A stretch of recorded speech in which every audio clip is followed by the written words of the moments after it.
Stocks, futures and options trading involves substantial risk of loss and is not suitable for every investor. You are responsible for all the risks and financial resources you use and for the chosen trading system. All trading strategies are used at your own risk. So hi everyone, स्वागत है एक और नए video में। इस video में बात करने वाले एक और आईपीओ के बारे में जो आज के दिन ओपन हुआ है। मार्केट ओपन होता नहीं कि एक और नया आईपीओ आ जाता है।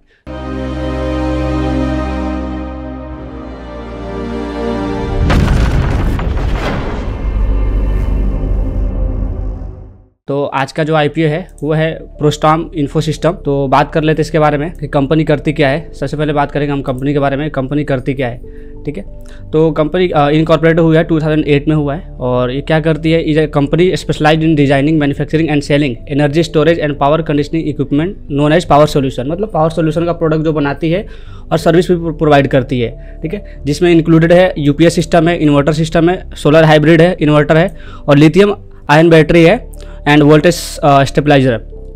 ठीक है, ये कंपनी प्रोवाइड करती है और बनाती भी है।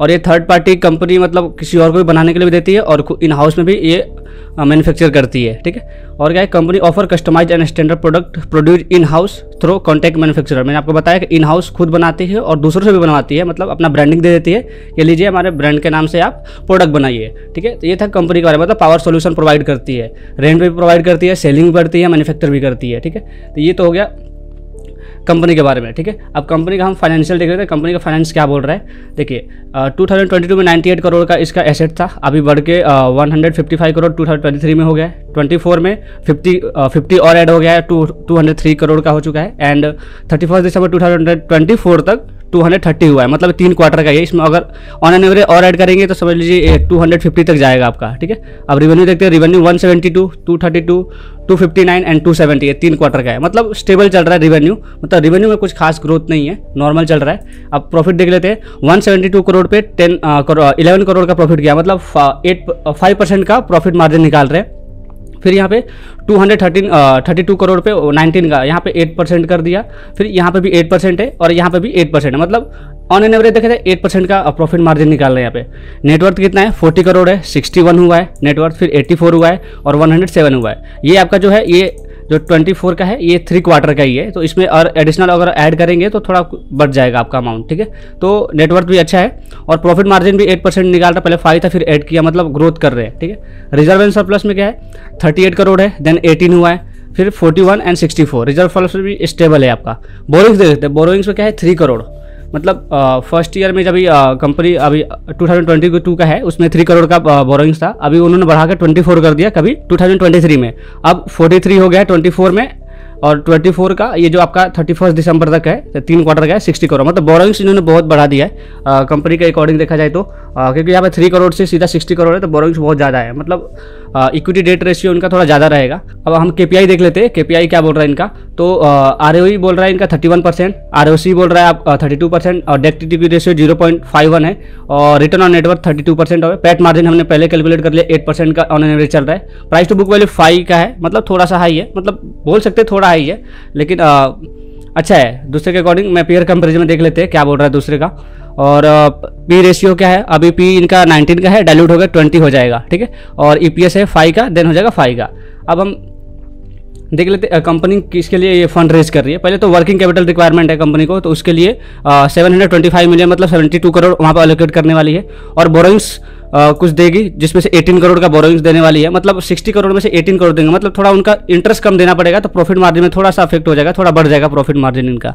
ठीक है, तो 18 करोड़ के लिए, बाकी जो रहेगा कॉर्पोरेट पर्पज के लिए यूज करना है, ये तो कुछ काम का ही नहीं है। 2 ही आपका बोरोइंग्स देना है इनको और रिक्वायरमेंट है कैपिटल रिक्वायरमेंट के लिए, वर्किंग कैपिटल के लिए। ठीक है, ये तो हो गया आपका इनका फाइनेंस और किसके लिए कंपनी प्रोडक्ट मतलब आईपीओ इशू कर रही है। ठीक है, अब हम बात कर लेते हैं आईपीओ डिटेल्स के बारे में। तो ये ओपन आज 27 को हुआ है, 29 को क्लोज हो जाएगा और इशू प्राइस दिया 95 से 105। अप्लाई करना है तो 105 पे करना है। डीआरएसपी आरएसपी यहाँ से डाउनलोड करके देख सकते हैं। एनएसई और बीएसई पे लिस्टेड होने वाला है। रिटेल को 35 है, मतलब अलॉटमेंट 35% है, मतलब प्राइस देखिए इनका इशू प्राइस है कितना है, टोटल फ्रेश इशू है 168 करोड़ का, मतलब सब जो कैपिटल मार्केट से उठा रहे हैं वो कम है, तो ओवर सब्सक्राइब बहुत ज़्यादा होने वाला है क्योंकि छोटा कैपिटल है। बट छोटा कैपिटल इनको SME के थ्रू आना चाहिए, बट ये मेन बोर्ड के थ्रू आ रहे हैं तो ओवर सब्सक्राइब होना है, तो अलॉटमेंट के चांसेस कम है कि मिलेगा। रिटेल ग्रोथ 35% है। देन है फेस वैल्यू 10 रुपीज़ पर इक्विटी शेयर है, और प्रमोटर होल्डिंग 100% है, डाइल्यूट होकर 73% रह जाएगा। और डेट के बारे में बात कर लेते हैं, 30 को क्लोज हो जाएगा, 2 जून को आपको रिफंड आ जाएगा अगर नहीं अलॉटमेंट मिलता है तो, और 2 जून को आपको क्रेडिट हो जाएगा शेयर, और लिस्टिंग हो जाएगा 3 जून को। लॉट साइज के बारे में बात कर लेते हैं। लॉट साइजेज में आपका 95 to 105 रुपीज़ रहने वाला है इशू प्राइस, और मार्केट लॉट रहेगा 142 शेयर्स रहेगा पर लॉट में, और मिनिमम अमाउंट लगने वाला है 14,910 का, और मिनिमम HNI रहेगा आपका 2 लाख करोड़ मतलब 14 लॉट रहेगा, और बिग HNI के लिए 68 लॉट और 10 लाख रुपये लगने वाला है। इसमें कोई भी लॉक इन पीरियड नहीं है, अब बिंदास आपको उसको बाई कीजिए और सेल कीजिए, लॉक इन पीरियड इसमें नहीं रहता है, ठीक है। अब अभी फिलहाल तो GMP देख लीजिए, GMP कितना चल रहा है, GMP का 25 रुपीज़ चल रहा है, मतलब पर शेयर पे आपको 25 रुपीज़ का प्रॉफिट हो सकता है, मतलब 24% का अभी GMP दिखा रहा है। अभी GMP अभी अच्छा दिखा रहा है, और इनका जो फंडामेंटल था, फंडामेंटल भी अच्छा दिख रहा है, तो इस कंपनी के लिए इस कंपनी में अप्लाई कर सकते हैं, बट आप इन्वेस्टमेंट एडवाइजर से सलाह लेके ही आप अप्लाई कीजिए इसमें, ठीक है। अब हम इसका पीयर कंपैरिजन देख लेते हैं, कंपनी का पीयर कंपैरिजन में कौन कौन है।